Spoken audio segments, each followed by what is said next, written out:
Hello students, good morning. कैसे हैं बच्चे आप सब? Students, in this chapter how do organism reproduce we are doing a sexual mean of reproduction. In our previous lecture we have completed कि in what way budding is useful for some organism to reproduce asexually, and our today's topic is that is a spore formation। कि कुछ organism हमारे पास ऐसे हैं which reproduce through spores। ये spores क्या हैं? These are the you can say reproductive structures which are formed on the you can say structure or you can say body of the individual organism। जैसे आपने नाम सुना होगा fungus का, और नॉर्मली फंगस में हम राइजोपस की बात करते हैं, उसमें मोस्टली स्पोर फॉर्मेशन देखा जाता है। और मोस्टली हमें कहते हैं जितनी फंगस हैं और सर्टेन बैक्टीरिया है, ठीक है ना, उनमें ये main means of asexual reproduction होता है। तो let us start with the special mode that is spore formation. Spore formation, spore formation पढ़ने से पहले बच्चों आपके मन में एक ख्याल आता है कि स्पोर है क्या, व्हाट इज स्पोर फर्स्ट। तो सबसे पहले हम स्पोर के बारे में देख लेते हैं कि स्पोर है क्या। Actually it is a single और सेवरल सेल्ड रिप्रोडक्टिव स्ट्रक्चर। क्या है ये? स्पोर इज अ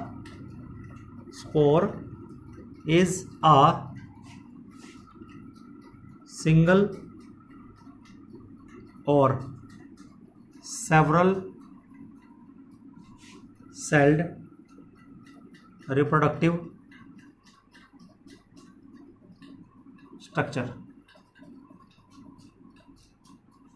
आगे बात समझ में, सिंगल सेल्ड भी हो सकता है और ये सेवरल सेल्ड भी हो सकता है। That detaches from the parent. क्या करता है ये? That detaches, detaches means separate होना, डिटैचेज फ्रॉम द पेरेंट्स, कि पेरेंट्स से ये अलग हो जाता है। And gives rise to directly और indirectly, and gives rise to directly और इनडायरेक्टली नया इंडिविजुअल, एक नया इंडिविजुअल रिप्रोड्यूस करता है। टू अ न्यू इंडिविजुअल, इसको हम क्या कहते हैं? स्पोर कहते हैं। फिर अगर हम बात करते हैं spores usually produced in sporangia. कहाँ प्रोड्यूस होते हैं? Spores usually produced in sporangia, जहाँ पर ये बनते हैं उसको हम स्पोरेंजिया कहते हैं। स्पोरेंजियम मीन्स बहुत सारे स्पोरेंजियम, स्पोरेंजियम, स्पोरेंजियम क्या हो गया? सिंगुलर हो गया ये, और स्पोरेंजिया हो गया बहुत सारे, ये प्लूरल हो गया, ठीक है। तो ये कहाँ बनते हैं? ये स्पोरेंजियाज के अंदर ये फॉर्म होते हैं, ठीक है ना। और फर्दर हम कहते हैं स्पोर्स हैं, these are of two types. Spores are of two types.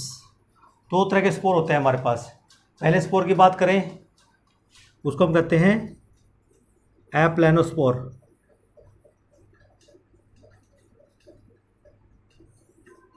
ये ऐसे स्पोर होता है बच्चों जो नॉन फ्लैजिलेटेड है, नॉन मोटाइल है, ठीक है ना, ठीक है ना, जो स्विम नहीं कर सकते, उनको हम क्या कहेंगे? Aplanospore.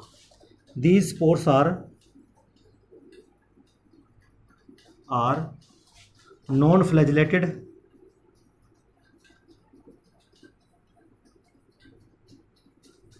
Non motile. Non motile का मतलब डू नॉट स्विम, कि इनके ऊपर कोई ऐसा स्ट्रक्चर नहीं है जिसकी हेल्प से ये स्विम कर सके या मूव कर सके, इसलिए इनको कहते हैं आर कॉल्ड एप्लेनो स्पोर्स, ठीक है बच्चों। दूसरा टाइप का स्पोर होता है जूस्पोर।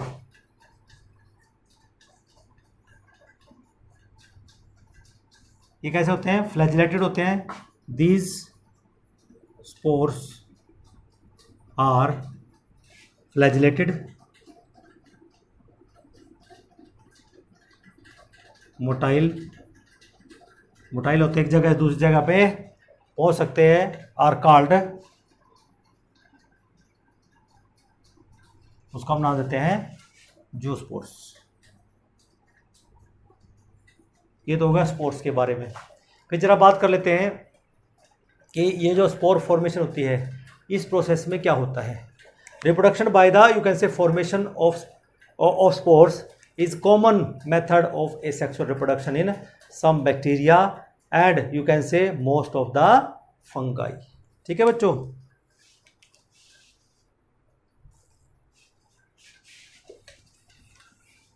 अब जरा स्पोर फॉर्मेशन की बात कर लेते हैं। ये तो हो गया स्पोर के बारे में कि स्पोर इसके नॉन फ्लैजिलेटेड भी हो सकते हैं और फ्लैजिलेटेड भी हो सकते हैं, मोटाइल भी हो सकते हैं और नॉन मोटाइल भी हो सकते हैं, वो किसी भी तरह के हो सकते हैं। तो reproduction by the formation of spores, reproduction by the formation of spores, कि स्पोर्स की हेल्प से जो रिप्रोड्यूस करते हैं, ठीक है ना, is common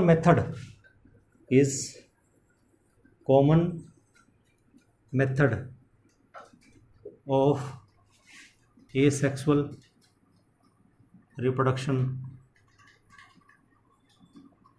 in certain bacteria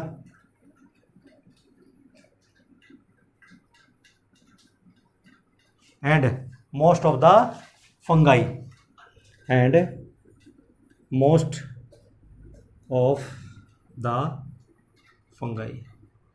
बहुत सारे फंगस के अंदर ये मोड मेन रहता है। ठीक है ना। अब होगा क्या, ड्यूरिंग फॉर्मेशन ऑफ स्पोर्स, जब स्पोर फॉर्मेशन होती है उस दौरान होगा क्या, ठीक है ना, the you can say fungal hyphae,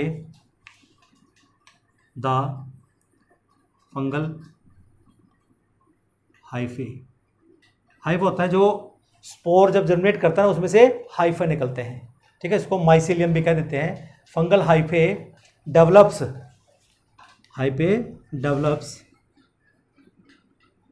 उसमें से फंगल हाइफे डेवलप होंगे, ठीक है ना, एन एनलार्ज स्पोरेंजियम,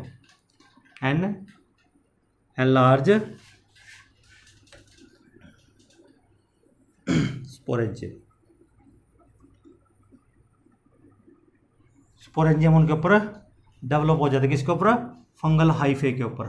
हाइफे जरा समझ लो क्या होते हैं, कि जैसे हमारे पास ये एक स्पोर है, क्या ये स्पोर है,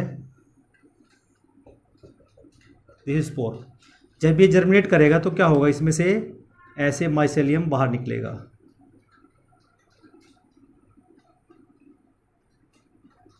this is called fungal mycelium, ठीक है ना। अब ये फंगल माइसेलियम जब फर्दर ग्रो करेगा तो इसके ऊपर क्या लगेंगे, स्पोरेंजियम लगेंगे। स्पोरेंजियम लगने का मतलब क्या हुआ कि इनके ऊपर फ्रूटिंग बॉडीज लगेगी जिसके अंदर और स्पोर्स बनेंगे, ठीक है ना। तो ये क्या हो गया, ये एक तरह का हाइफे हो गया, क्या हो गया, फंगल हाइफे हो गया।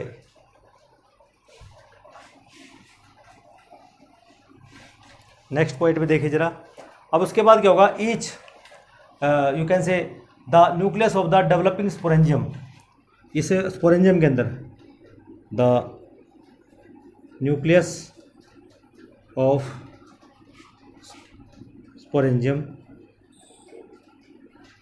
कि न्यूक्लियस का जो स्पोरेंजियम होगा, अब इसमें क्या होगा, डिवीजन स्टार्ट हो जाएंगी, मीन्स ये डिवाइड करना स्टार्ट कर, dividing several times, sporangium dividing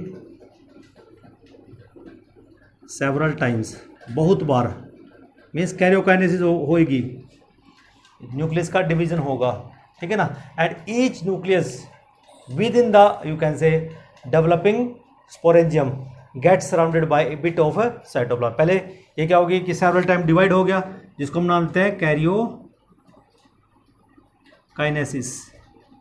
अब उसके बाद साइटोकाइनेसिस होनी चाहिए, तो यहाँ पर सेवरल टाइम न्यूक्लियस 2 में, फिर 4 में, फिर 8 में से डिवाइड कर गया, बहुत सारे न्यूक्लियस बन गए। Now each nucleus with in the each nucleus within the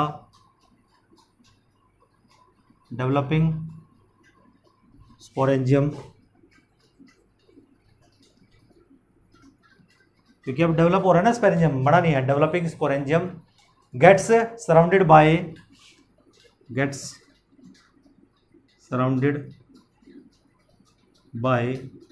A bit of cytoplasm,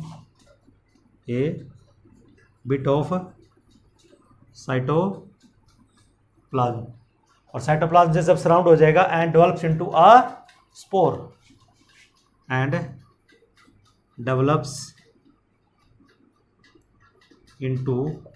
a spore, और एक स्पोर में ये कन्वर्ट हो जाता है, मीन्स उसमें एक इस तरह के बहुत सारे स्पोर्स बन जाते हैं।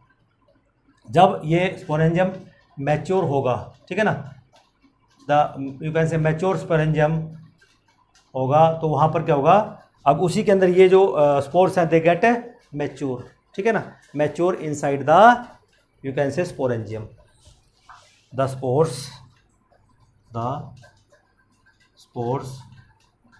मैच्योर इनसाइड द स्पोरेंजियम, कि स्पोरेंजियम के अंदर ये मैच्योर हो जाते हैं, ठीक है। और मैच्योर होने के बाद क्या होगा कि दे आर लिबरेटेड, और फिर वो लिबरेट होंगे by rupturing of the sporangium walls. उसके बाद क्या है, दे आर लिबरेटेड और रिलीज कर दिए जाएंगे by rupturing of the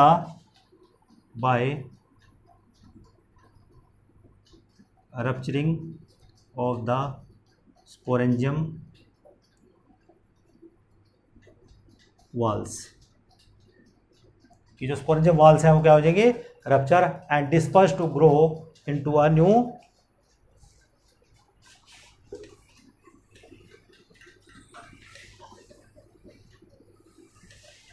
end क्या जाएगा, एंड डिस्पर्स्ड, जो वॉल से ब्रेकअप हो गई, and dispersed to grow and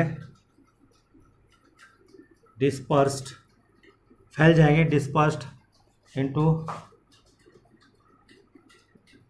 means several parts में क्या हो जाएंगे, डिस्ट्रीब्यूट हो जाएंगे डिफरेंट एरियाज में, to grow on new substratum, एक नई जगह पे, सबस्ट्रेटम कोई भी जगह हो सकती है, वहाँ पर ये ग्रो करेंगे, ठीक है ना। नेक्स्ट लास्ट पॉइंट है, each spore grows into one hyphae, each spore develop into one hyphae, कि वो एक हाइफे में जर्मिनेट हो जाएगा। आफ्टर जर्मिनेटिंग,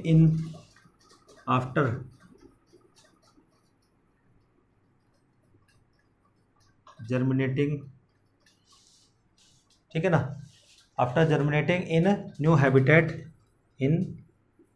न्यू हैबिटेट, एक नए हैबिटेट में, और हैबिटेट क्या हो सकता है उनके लिए, ग्राउंड भी हो सकता है, ठीक है ना, ग्राउंड हो सकता है, और दूसरा क्या हो सकता है, और सबस्ट्रेटम हो सकता है, कोई भी सबस्ट्रेटम, ठीक है ना। और लास्ट आ जाता है कि एग्जांपल्स क्या होंगे इसके। एग्जांपल्स में हम यहाँ पे पढ़ लेंगे, हमारे पास आज जो हम स्टडी करेंगे राइजोपस के अंदर, तो सबसे पहला ही टक्कर्स इन राइजोपस, ये एक फंगस है बच्चों। दूसरा हमारे पास म्यूकर है, तीसरा हमारे पास एस्परजिलस है, और नेक्स्ट हमारे पास है पेनिसिलियम।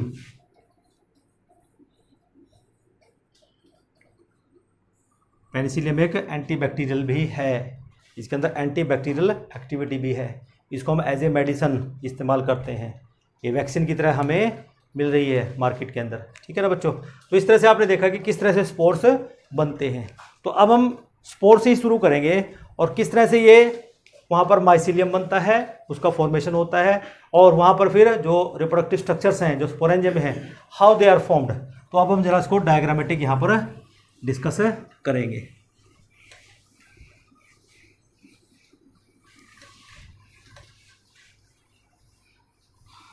अभी जैसे मैंने बोला कि हमारे पास जब अनफेवरेबल कंडीशन रहती है, ड्यूरिंग अनफेवरेबल कंडीशन,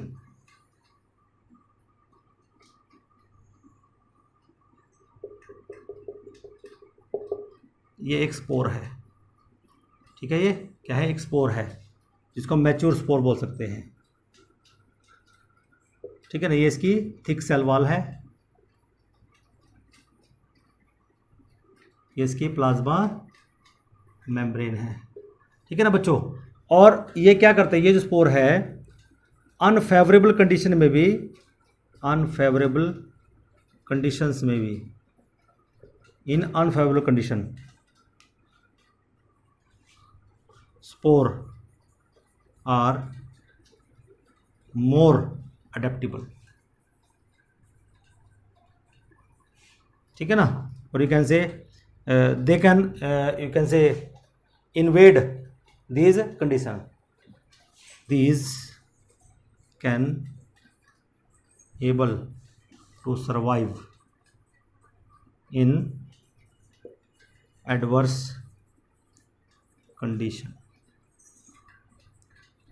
लेकिन जैसे इसको फेवरेबल कंडीशन मिल जाएगी, मीन्स इसको प्रॉपर टेम्परेचर, प्रॉपर मॉइस्चर मिल जाएगा, तो ये जर्मिनेट करेगा ही करेगा। अब जैसे हम एयर की बात करते हैं, एयर में अब भी क्या है, बहुत सारे ऐसे स्पोर्स घूम रहे हैं, ठीक है ना, जो फंगस के स्पोर हो सकते हैं। अगर उनको सपोज ब्रेड मिल जाए, कि सपोज हमारे पास ये एक ब्रेड है, क्या है, एक ब्रेड का पीस है, ये इट इज़ अ ब्रेड,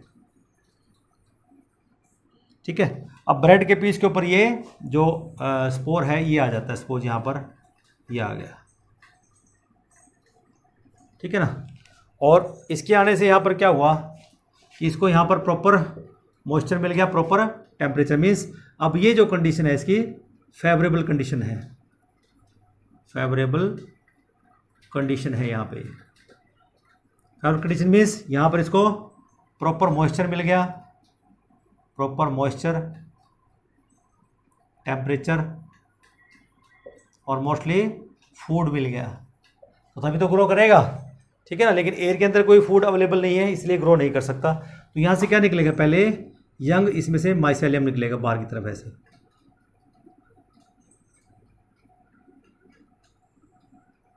ये क्या निकलेगा इसमें से, यंग माइसेलियम।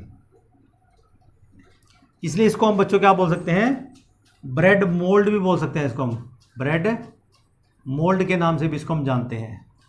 क्लियर। तो इस तरह से यहाँ पर एक थ्रेड लाइक स्ट्रक्चर बहुत सारे बन जाएंगे, और ये थ्रेड लाइक स्ट्रक्चर को ही हम क्या कहेंगे, फफूंदी या फंगस, जिसको हम कहते हैं कि फंगस लग गई है। क्लियर। तो अब जब ये फर्दर और जर्मिनेट करेगा, कि अब इसके ऊपर क्या होगा, स्पोरेंजियोफोर बन जाएंगे। कैसे, कि जब ये फर्दर ग्रो करेगा, अब मैं इसको ब्रेड से हटा के और आपको क्लियर करना चाहूँगा यहाँ बना के, कि सपोज ये माइसेलियम है इसका, ठीक है ना। माइसेलियम में से बहुत सारे हाइफे निकलेंगे, नीचे क्या करेंगे, राइजोइडल स्ट्रक्चर बन जाएंगे, means rhizoid like root like structure बन जाएंगे इस तरह से, जो एक्चुअल में रूट्स नहीं होंगी, but these are the root like structure which are called rhizoids. क्या बोलेंगे इनको, राइजोइड्स, जो इसके अंदर घुसी होंगी ब्रेड के अंदर, ठीक है ना, जो नरिशमेंट लेंगी, ठीक है ना। और ऊपर की तरफ यहाँ पर क्या बन जाएगा, इसमें हाइफे बन जाएंगे, ऐसे बहुत सारे हाइफे इसमें से ऐसे निकलेंगे,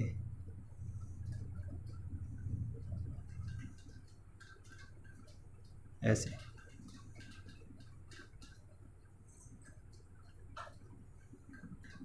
ऐसे बहुत सारे हाइफे यहाँ से निकल जाएंगे इसमें से।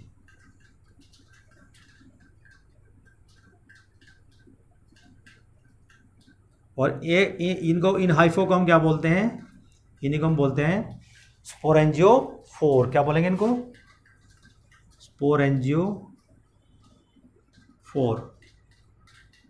ठीक है ना। और इन स्पोरेंजियोफोर के ऊपर अब क्या लगेगा, यहाँ पर इसमें लग जाएगा स्पोरेंजियम,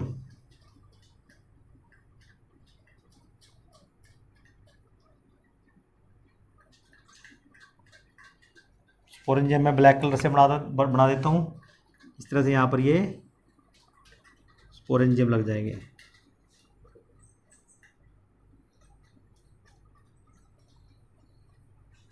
ठीक है ना।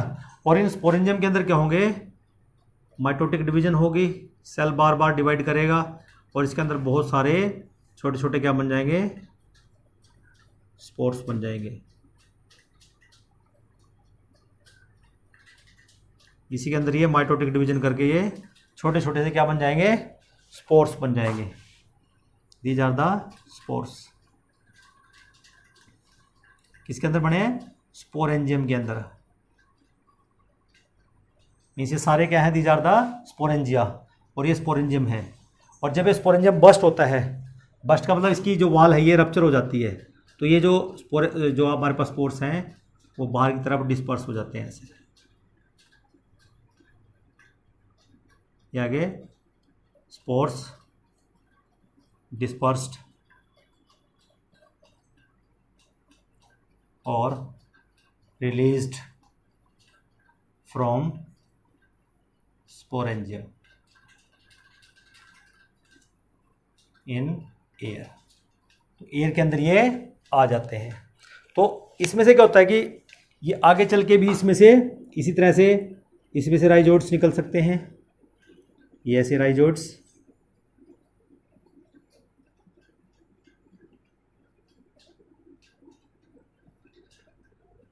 ऐसे ही इनको भी राइजोइड्स ही बोलेंगे। और यहाँ से बहुत सारे ऐसे हाइफे निकल सकते हैं जैसे अभी निकले हैं। और इनके ऊपर भी क्या, यहाँ पर ये ऐसे स्पोरेंजियम लग जाएंगे। तो ये क्या हो जाएगा, अभी स्पोरेंजियोफोर हो जाएंगे और ये क्या हो जाएंगे, स्पोरेंजियम। तो इस तरह से बच्चों हम ये देखते हैं कि अब ये जो स्ट्रक्चर बना इसको हम क्या कहेंगे, स्टोलोन। क्यों, क्योंकि स्टोलोन ये इसमें से निकला है, हाइफे में से, और आगे जाके इसने एक नया प्लांट बना दिया और वहाँ पर नई फ्लोटिंग बॉडीज बन गई। And in the similar manner आप देख रहे हैं यहाँ पर कैसे जो स्पोर्स हैं वो एयर के अंदर आ गए, and the process will once again started. तो इन दिस वे बच्चों हम देखते हैं कि कैसे यहाँ पर स्पोर फॉर्मेशन हुआ, कैसे वो जर्मिनेट हुए, और कैसे वहाँ पर स्पोरेंजियोफोर के ऊपर स्पोरेंजियम लगे, and on maturation how these spores get dispersed into the air, and from the air now if there are adverse condition they will survive more than others, you can say reproductive structures, because they are comprising a very thick cell wall, and because of this thick cell wall their survival is better than other reproductive structures। ठीक है ना। ये significance है इसकी कि ये ज़्यादा survive कर सकते हैं in unfavourable condition, but when they have got favourable condition, like एक ब्रेड यहाँ पर अवेलेबल है, ब्रेड के ऊपर यहाँ ये एक सेटल डाउन हो जाएगा, और सेटल डाउन होकर यहाँ पर एक ग्रो करेगा, और ग्रो करने के बाद यहाँ पर दोबारा से हाइफे बनेंगे जिसको हम स्पोरेंजियोफोर कहते हैं। और स्पोरेंजियोफोर के ऊपर क्या, स्पोरेंजियम लगेंगे। स्पोरेंजियम के अंदर फिर माइटोटिकली न्यूक्लियस डिवाइड करेगा और नए स्पोर्स रिलीज कर दिए जाएंगे on maturation of the spore inside the sporangium. तो in this way spore formation occurs in, you can say, Rhizopus. So आज के लिए बच्चों इतना ही। अगले लेक्चर में हम पढ़ेंगे कि जो वेजिटेटिव प्रोपगेशन होता है, it is again you can say natural phenomena, और you can say artificially can be done to reproduce certain you can say plants, जो हम एसेक्सुअली रिप्रोड्यूस कर सकते हैं with the help of the vegetative propagation. तो अगले lecture का इंतजार कीजिए। Till then have a nice day. Thank you.